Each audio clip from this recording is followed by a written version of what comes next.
So now that we've taken the time to understand the essentials of a story, let's think through what it would take to create one. So if you're going to create a story, whether that's a story that you're going to write or a story that's for a campaign, regardless of what the story's for, my recommendation is to go out and diagram it first.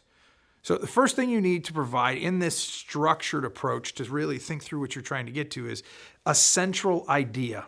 What's the main idea that you want to tell in this story? That one idea that you want to be so focused, so central that it helps you identify all of the things that should fit in the story and all the things that won't.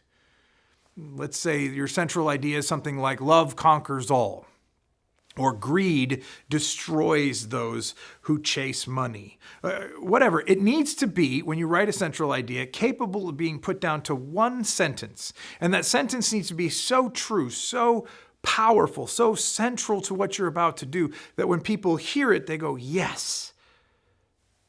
Because when we do those kinds of central ideas and we build them and create them into stories, that's the part that really resonates in people as they hear it. So we need to think very clearly about our central idea. What does that look like? From that central idea, we need to decide, now what kind of story arc do I need? Like we talked about in the last video, what kind of story arc do I need to tell a story with that central idea? So if I were going to choose, say, Love Conquers All, it would make most sense to say it's probably a comedy storyline because I'm talking about conquering all. So I'm essentially assuming that love has something to overcome and there's obstacles to work through, which means that comedic story arc that starts off with struggle and rises to the occasion and ends up is probably the best fit. Whereas if I'm telling something about greed destroying people, that probably ends down, and I've got to show the consequences of what that looks like. So there usually tends to be an obvious story arc that goes along with it. Not always, but usually. You can see this central idea will probably best fit inside this kind of story arc. One that ends up and gives hope and encouragement, or one that ends down and invokes injustice but also compassion. Which one makes the most sense based on your central idea? Which leads to the next thing that we talked about, which is your setting. Where do you want to place this story? Where does it occur? And my suggestion is that you think about the story in terms that you resonate with. So whether that's George Lucas saying, I resonate with a galaxy far, far away, or Tolkien resonating with something that happens in a mythical land from long ago with elves and magic and wizards. Here's why I'm saying that, though, because the moment that you pick the setting, like we talked about last time, you've actually set up what the environment is and what you're capable of doing. Tolkien actually picked that environment because he loved language and he wanted to be able to play with the languages of the different kinds of people and the songs and the mythos of all the things that goes with them. What kind of environment do you pick? So my suggestion is pick the one that resonates with you. Which one do you like talking about and thinking about and researching and reading? Tolkien was into medieval languages, which is why Lord of the Rings has so much language and it's so rich in that component. What is it with you?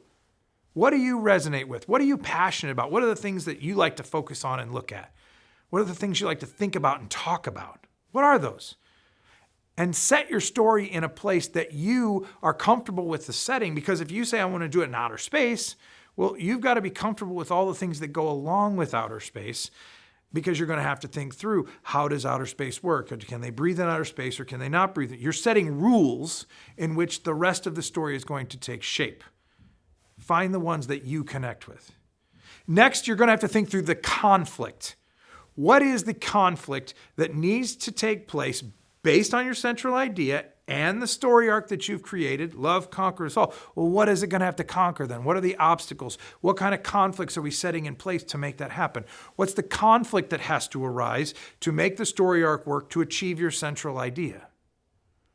Finally, what's the resolution? If you're going to, the resolution usually has to tie to that central idea so that when we're finished, we can say, greed does destroy people, or love does conquer all. And the resolution helps us understand that based on the story arc and the conflict that we've picked. So here are what are some recommendations as we're starting to build this story out? We're starting to create a new story. What are some recommendations for how to do this well? The first thing that I would recommend to you is to remember that you should build out the bones of the story, the structure of the story, before you start fleshing out its detail. Now, I know there's people who will say, well, I saw this picture of this particular thing and it inspired me to write this whole story. And I get that. But I'm still suggesting that you should actually take the time to get the bones of the story before you flesh it out. It'd be like saying we need to actually put the walls up in the house before we start putting the drywall on and painting them. I know you have a particular color in mind, but do the hard work of laying the foundation and building out the walls before you try to move on to the more fine detail steps of the paint color or the carpet. You can worry about those later. Start with the bones and flesh them out later. The second thing is make sure that when you're telling your story that your conflict directly connects to your resolution. Why do I mean by that? Well, let's think this through. What would happen if I said that there was a man and he had his son was killed?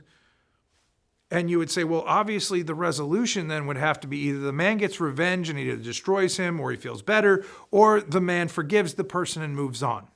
Okay. But what would happen if I said that we started with the story and the man's son gets killed and then he doesn't ever deal with the person who kills him? He doesn't ever have any resolution with the murderer. He just moves on with his life and pretends like nothing exists. We would feel a lack of closure because the conflict must connect with the resolution. We would feel a sense of closure, a lack of closure. And let's be clear, you've walked out of some movies, you've heard some stories, you've watched some things online that you were like, I don't know why, but this just didn't feel right. It didn't feel right usually because they didn't actually close the story for you. The resolution that they came up with didn't actually solve the conflict the way that you felt like, yes, that's what should have happened. Make sure that your resolution and your conflict actually connect. And the closer they connect, usually the better the story. You've heard, as another point of recommendation, that people say that the good is the enemy of the great. Well, I'm telling you that the good story is the enemy of the great story. Often, we start telling a story and go, oh, that's good enough. Okay, it's good enough, but if you said, well, it's good enough and we'll just move on. If that were the case, Tolkien, when he was writing The Hobbit, actually named Bilbo Baggins Bongo. How do you feel about Bongo Baggins? It's not the same, is it? He didn't settle for a good story. He worked hard to write a great story. I'm encouraging you to do the same. Don't settle. Don't settle for a good story when a great story is right there, because the great stories are the ones that connect to our imagination and open new spaces for us to act into, that move our hearts and minds either toward hope or toward challenge and compassion. Tell a great story. Don't settle for a good story when a great one is right in front of you. The last thing that I would encourage you in that line is to find a community of storytellers who you can share your work with and can encourage you. Who's there to encourage you? Who's there to challenge you to go, this isn't a great story yet, but it can be. In a fantastic book called Bandersnatch, Tolkien is shown to be talking about these stories that he's writing in his group, the Inklings, which includes C.S. Lewis and Owen Barfield and a bunch of other professors in Oxford. And in this book, they show you a piece of literature that Tolkien's written, including the bongo part. And then C.S. Lewis comments that he doesn't like it and you need to spend less time doing this and actually move along the story. And then they show you the next page and you get a different person. You get Bilbo and you get more action and you get more what your book looked like as it moved along. Why? Because the community of storytellers challenged. They saw it from a different angle. They gave their perspective. They helped one another to be better storytellers. Find a community of storytellers who you can share your stories with and encourage one another and challenge one another to do the best work possible. You have some amazing stories to tell. You have some amazing stories from your past, some amazing stories in your imagination, and I want to encourage you to tell them. Tell them well, because stories are a gift. They are a gift to the people around us. Create stories for us that invite us into new spaces, open our imaginations, empower us to be the kinds of heroes we could be. so that we can act into new futures and new destinations that we never thought possible. We're waiting on your story to draw some of that out of us. Tell us a great story.